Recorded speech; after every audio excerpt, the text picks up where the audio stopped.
जय गजानन श्री गणेश। स्वागत है आप सभी का आपके YouTube चैनल श्री गणेश में।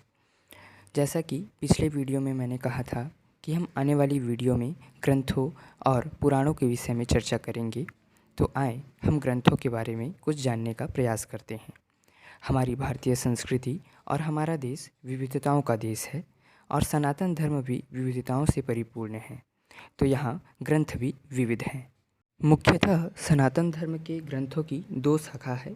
पहली शाखा स्मृति और दूसरी श्रुति। श्रुति ग्रंथ अपरिवर्तनीय है और यह ईश्वर की वाणी है और यह वैदिक शास्त्र के अंतर्गत आती है। ये हमारे 4 वैदिक शास्त्र हैं और जब इन्हीं वैदिक शास्त्रों को सुनकर अपनी स्मरण शक्ति से दोहराया जाए या लिपिबद्ध किया जाए तो इसे स्मृति कहते हैं। यदि इसे साधारण शब्दों में कहें तो श्रुति का अर्थ है सुनकर और स्मृति का अर्थ है सुने हुए चीज़ों को याद रखकर। उदाहरण के तौर पर एक माँ के 2 पुत्र हैं और जब एक पुत्र माँ की कही गई बात को सुने, ये हुई श्रुति, और जब माँ की कही गई बात को अपने ही शब्दों में अपने बड़े भाई को बताए तो यह हुई स्मृति। आइए अब हम ग्रंथों के क्रम को विस्तार से समझने का प्रयास करते हैं। श्रुति ग्रंथ मुख्यतः वेदों को कहा जाता है। वेद 4 हैं: ऋग्वेद, सामवेद, यजुर्वेद, अथर्ववेद। इनके अंतर्गत ब्राह्मण ग्रंथ, आरण्यक, उपनिषद इत्यादि ग्रंथ का सम्मेलन कर संकलित कर इन्हें वेदों की सूची में रखा गया है और यही हमारे भारतीय संस्कृति एवं सनातन धर्म के श्रुति ग्रंथ कहलाते हैं। स्मृति ग्रंथ पुराणों को कहते हैं। पुराण मुख्यतः 18 हैं, किंतु उन्हें सविस्तार स्वरूप से समझाने के लिए उपपुराण की भी रचना की गई है। और ऐतिहासिक ग्रंथ 2 हैं, जिसे रामायण और महाभारत के नाम से आज पूरा देश, पूरा विश्व जानता है। श्रुति ईश्वर अर्थात वेद ईश्वर की वाणी है और यह बदलती नहीं है, यह परिपूर्ण है। स्मृति अर्थात पुराण और इतिहास में समय के अनुसार बदलाव किया जाता है और इसके कुछ अंश प्रक्षिप्त भी माने जाते हैं। श्रुति अर्थात वेद में किसी व्यक्ति विशेष, समाज, देश या धर्म की बात नहीं कही गई है। यह मानव मात्र के लिए है। इसमें किसी की वंशावली इत्यादि भी नहीं लिखी गई है, किंतु यह गूढ़ एवं कठिन होने के कारण सभी जन्य सामान्य इससे लाभ नहीं ले सकते हैं, ना ही इसे समझ सकते हैं। और इस आधुनिक युग में जहाँ किसी के पास समय नहीं है और गुरुकुल शिक्षा प्रणाली भी लगभग समाप्त ही हो चुकी है, तो ऐसे में श्रुति या वेदों को समझना और उसे आत्मसात करना अत्यधिक कठिन है। यह हर किसी की बस की बात नहीं है और इन्हें पढ़ने के लिए कुछ योग्यताओं की आवश्यकता होती है, जैसे संस्कृत व्याकरण, संस्कृत की गहराइयों को समझना इत्यादि। तभी हम वेद और श्रुति ग्रंथों को भली प्रकार से पढ़कर समझ सकते हैं और उन्हें आत्मसात भी कर सकते हैं। इसीलिए स्मृति ग्रंथों की रचना हमारे मुनियों एवं ऋषियों द्वारा की गई है, जिसे हर जन सामान्य भी अपने धर्म और संस्कृति को समझ सके।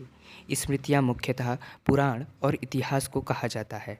पुराण एक प्रकार की संवाद और कहानियाँ होती हैं जिसमें वेदों का ही सार निहित होता है, और इतिहास किसी वंश या कुल में घटी घटनाओं का संकलन होता है। जैसे रामायण में सूर्यवंश या रघुकुल में घटी घटनाओं के बारे में विस्तार से बताया गया है।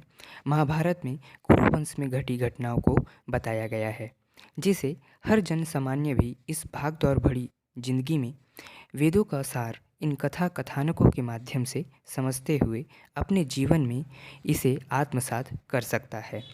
18 पुराण हैं और इन्हीं को समझाने हेतु 18 उपपुराणों की भी रचना हमारे ऋषि मुनियों द्वारा की गई है।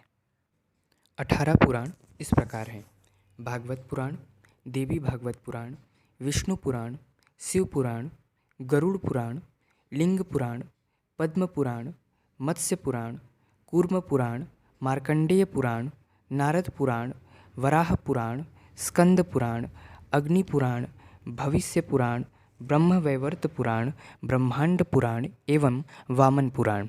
यह मुख्य 18 पुराण हैं।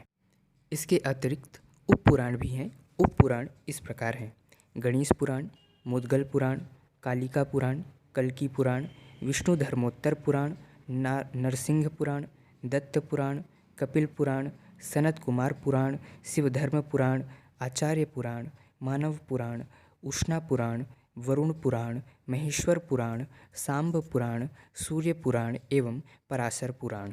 यह 18 उपपुराण हैं। गणेश पुराण और मुद्गल पुराण के विषय में हम आने वाली वीडियो में सविस्तार चर्चा करेंगे। पुराणों की रचना महर्षि वेदव्यास कृष्णद्वैपायन जी के द्वारा की गई है, जो भगवान विष्णु के ही अवतार थे।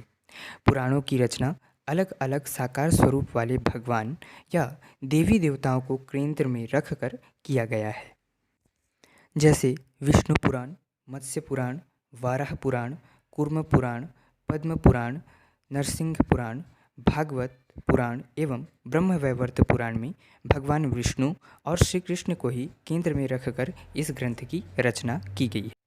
वहीं शिव पुराण और लिंग पुराण में भगवान शिव को केंद्र में रखकर इस ग्रंथ की रचना की गई है।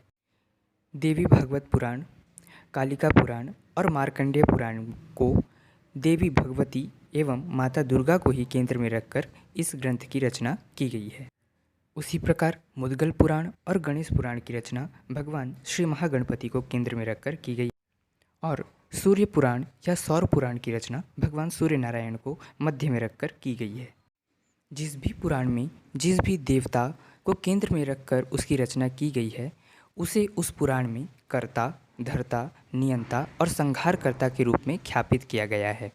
जैसे गणेश पुराण में श्री गणेश ही सब कुछ हैं, शिव पुराण में शिव ही श्रेष्ठ हैं, विष्णु पुराण भागवत पुराण में भगवान विष्णु ही केंद्र में रहते हैं और देवी भागवत में देवी आदि शक्ति ही सर्वस्व हैं। सूर्य पुराण में भगवान सूर्य नारायण ही सर्वोत्तम माने गए हैं और इन सभी पुराणों की रचना महर्षि वेदव्यास जी के द्वारा ही की गई है।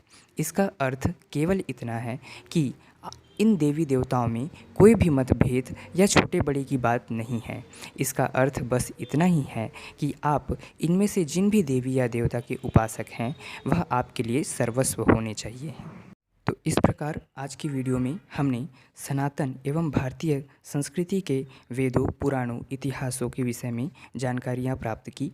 आने वाली वीडियो में हम सम्यक रूप से इन पर चर्चा किया करेंगे। आशा है कि आपको ये वीडियो पसंद आया होगा। तब तक के लिए आप अपना ख्याल रखें। धन्यवाद। जय गजानन, श्री गणेश।